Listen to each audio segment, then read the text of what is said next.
This video will give a basic overview of FBX Export for KineFX. We are given a lot of control over the export due to the way it is set up in KineFX. Because of the amount of control we have, I will only cover the basics of what is needed to get a character out into a package like Unity or Unreal. I'll go over the scene quickly and explain this monstrosity that I have created. This is of course absolutely hideous and has been set up purely as an example to show how to export. We'll start with the skeleton itself. I've placed this into a green network box. This is where I create the bones for the leg. I've also set custom transforms on the legs here. We can turn on the visualizations to look at the joints names. In this case they are reasonably standard names for the leg. They're the thigh, knee, ankle, leg and foot. And I've used the name foot effector instead of toe to make renaming easier. The dark purple netbox contains the control setup. The adjacent netbox, which is the lighter purple one, is where I've created the controls geometry. So what we have for the rig is the standard reverse foot rig. We have the twist control for the knee. Then there's the leg control, which has its default position at the ankle. I then have a series of pivots and foot controls. On the opposite side of the rig, we have the mesh geometry. This is some very quickly made and horribly modeled geometry. The main attribute that I've added to it in this case is the normals. This feeds into my weight capture geometry where I skin the rig. I've used an attribute wrangle node to rename the foot effector to foot. This is because I do not want the final joint of the limb to influence the weights. There is nothing complex here. This is only a straightforward bone capture. I have done no weight painting and I have not edited any of the weights. I've used a stash node to cache the weights so that I don't have to regenerate them every time I update the rig, and this will give us our weighted geometry. There is then a rig pose node so that I can animate this rig. I've made this yellow so it is easy to find. This is followed by a grey netbox, and this netbox contains the logic for the rig. Finally, this will feed into a bone deform node. The bone deform node allows us to see the results of our deformation and animation. So now I can use my pose node and I can create a basic animation. This animation will be almost as ugly as my modeling. In this case it is purely so that we have something to export.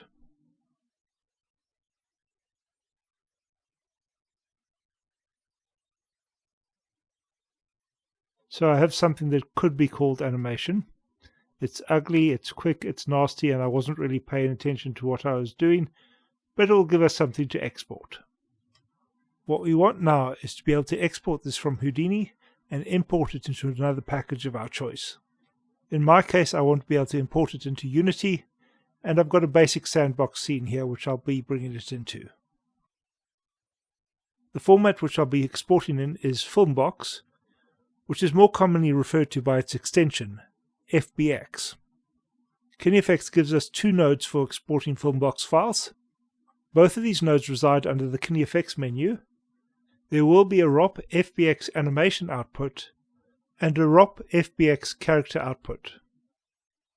I'll add both of these nodes to the scenes as we'll want to use both of them. This setup of having two separate nodes to export to FBX is incredibly useful. It will allow us to set up a far more efficient export pipeline. With the older system you would often need complex setups to do what the system achieves with a single node. But because we also have more low-level control with the system, there's some more initial setup which may be needed. Only one of these nodes will need that additional setup though, and that will be the character output node. I can now start applying these nodes to the current setup. Both of these nodes will be connected before we do the actual character deformation. This may seem counterintuitive, but the bone deform node is only really necessary for us to see what is happening within Houdini. So I'll quickly add a note that stresses that this only occurs in Houdini, and we can actually consider the character output node to be an equivalent of the bone deform node. So the first node we'll deal with will be the character output node. The first input will take our final geometry. This geometry needs to contain all our weights and all the blend shapes we've created. So I'm connecting it to the stash node where I've cached all my weights. This is of course being connected in exactly the same manner as the bone deform node. The second input should contain our skeleton. This should be the rest pose for the skeleton. It should also be the same skeleton we've used to calculate the weights. For the weights, I renamed the foot effector, but I do not have to do this for the skeleton. This will lead to the tip of the skeleton showing up in the final hierarchy of the export. I, however, have no problems with this at the moment. The third input will take our animated geometry. This, of course, would be geometry set by our pose node and all the rig solvers we've added. Once all these ports have been plugged in, we can select our output directory. We can then name the file. I'll call this file leg. I can then try and save to disk. However, instead of saving, we'll get an error, and we'll see this error logo show up next to our character output node. I can bring up the info menu, and we get the following message: missing clip info detail attribute. This is referring to an option on our output node. That is the clip range option. By default, this will be set to use a clip info detail attribute. We can use this to specify detailed information for our animation. However, initially I'll set this to render current frame. And for exporting the character itself, which is what I'm trying to do with this node, this is probably the most logical setting in any case, as I want to export my character without any specific animation. However, if I try to save to disk again, I'll get another error that shows up. I am now generating a file, but it is not really a workable file. There are a couple of reasons for this, but before examining them, I'm going to make the scene easier to work with. I'll start by getting a null. I'll connect this to the end of the branch for my animation, and I'll call it animation out. I'll then want a null for my skeleton. I'll connect this node to my main rig before it passes it into the IK logic. I can remove the connections to the export node, and I'll call this my rig out. Finally, I'll connect a null at the end of my weights, and this will be connected to the stash node, and I'll call this my geometry out. Next, I'll sever all the links to the bone deform node as well, and I'll get an object merge node. This will be my geometry import node. I'll make sure that I'm importing everything into this object, and I'll set the object path to reference my geometry out null. I'll then duplicate this node. The duplicate will reference the rig out null. This will then be duplicated again, and I'll reference the animation out null. So I can now make the same connections I made before, but they're a bit easier to work with. I can then finish renaming the nodes. The first one will be rig, and the second one will be for my animation. So I now have my three output nodes. I'll be getting the final node of my animation, the rig itself, and my final geometry. I can now start setting the character output again. We'll start by connecting the geometry to the first input. I'll not attach anything else yet. Instead, I'll take a look at the first problems that we've got. These problems arise because the FBX format will require certain things. We can look at the error message that comes up, and we'll see that we need a name or a path primitive. I'm not going to deal with the path primitives at all in this video, as we do not actually need them. Instead, we'll deal with the name. Every object that we store within the FBX file will need to actually be named. And in this case, our mesh geometry has no name. So we'll need to create a name attribute, and this will be a primitive attribute. I'll create this with the name node, and I'm going to attach this node just before my output node.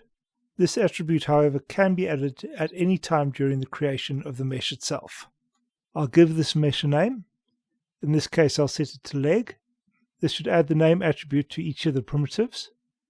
I want to guarantee that all the primitives will be selected, however, so I'll use a wildcard to select all the primitives. We can then save, and our error is updated, which is to be expected, and it shows the expected error, which is that we require a second input. This is of course our skeleton, and we'll get this by connecting our rig object merge node. We should actually be able to export our character now. For exporting a character, the third input is not necessary. This input is for an animated skeleton, but for the character itself we do not actually want animation. It is, however, usually a good idea to specify a default pose. And I'll do this by connecting the rig to the node instead of the animation. I'll now set the clip range parameter again, and I'll set this to use the clip info attributes. This will allow us to set explicit details about the animation clip, and to set the clip information, we'll get a configure clip info node. This is a KineFX node, and it will allow us to set the details for the animation explicitly. So in this case, I'm just going to set the name to be default pose. However, I'm not setting any of the other parameters. And this is to show that without setting all the parameters, you may not have the information actually register in the FBX at all. In this case, I'll call the clip default pose. If I was using a humanoid rigger, however, I could name it something like T-pose. I should now be able to export the file with no errors. I can now try and bring my file into Unity. I'll need to locate the file in the Explorer, and I'll drag and drop it into my Unity folder.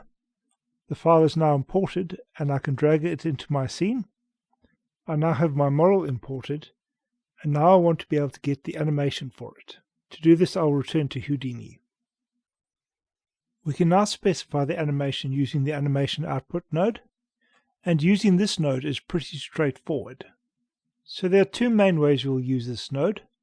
One way would be to add animation to an existing FBX file.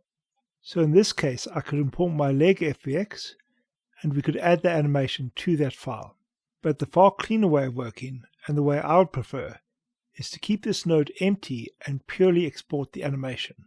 This will help keep the animation files as light and small as possible. So I'll create my file for this, and I'll call this ugly animation 0. We can then use the configure clip info node to set the animation info for this file. I'll call this clip ugly. We'll then need to set the sample rate. This is essentially going to be our frames per second. We can then set the clip range. This will be the first frame and the last frame of the sequence. The source information and the final information do not necessarily have to be the same. In this case, the sample rate for the clip will be the same as the sample rate for the input, as will the frame range. We can also set the behavior for either side of the clip. So for example, on the left side, we can set this to either clamp the animation, loop the animation, or mirror the animation. I'll set this to loop, but this should have no actual influence on my final animation in Unity. The reason for this is going to influence the start of the animation and not the end of the animation. And most packages that you export to are more likely to read whether the end of the animation is looping than whether the start is. I can then save to disk, and we can return to Unity. I'll drag and drop this file into the relevant folder, and this file should now be imported. The following process is specific to Unity. However, there will be a similar process in most game engines. First, I'll create an avatar for my character. This will store the basic rig information for this character and will allow me to transfer animation between characters. I can then select the animation, and I can use the avatar I created for the character as the avatar for this animation. And if I want to look at the animation for this FBX file, I can go to the Animation tab, and the animation should now be able to play in the preview window. I'll then attach the animation to the character model. I'll create an animation controller. I'll set my ugly animation to be the default animation. I can then apply this animation to the leg in the scene. I'll now have animation applied to the leg, and I can update my animation to make sure it's playing correctly.